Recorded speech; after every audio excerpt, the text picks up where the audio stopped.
Hello everyone, দেখেন আমি বাগানে চলে এসেছি। আর বাগানে আজ কী করব দেখেন। বাগানে আমি কিছু জিনিস পারবো।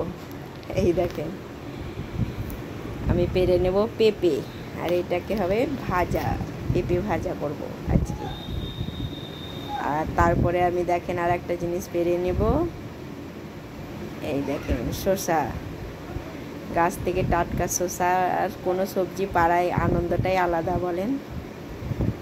আর কাকে কাকে এটা ভালো লাগে আর কে এই অনুভূতিটা করেছেন আমাকে কমেন্টে জানাবেন। হ্যালো এভরিওয়ান, আসসালামু আলাইকুম। কেমন আছেন সবাই? আশা করছি সবাই ভালো আছেন। আলহামদুলিল্লাহ, আমিও ভালো আছি।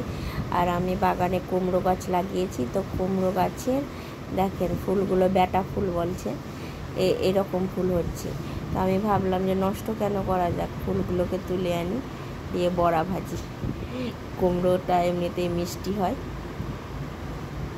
তো আমি নিয়ে চলে এলাম 6-7টা, দিয়ে আমি কুমড়ো ফুলটাকে বড়া ভাজবো। আর এদিকে আমি হয়েছিল লঙ্কা ধরেছিল, লঙ্কা তুলে নিয়ে এলাম।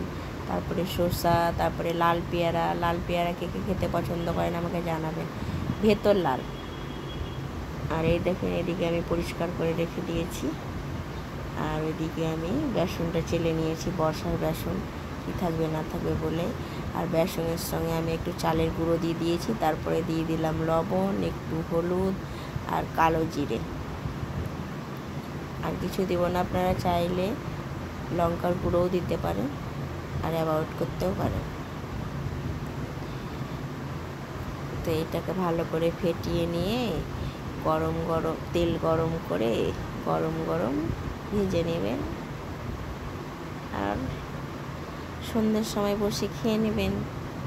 আর ভিডিওটা কেমন লাগলো আমাকে জানাবেন, ভালো লাগলে লাইক কমেন্ট শেয়ার করে দিবেন।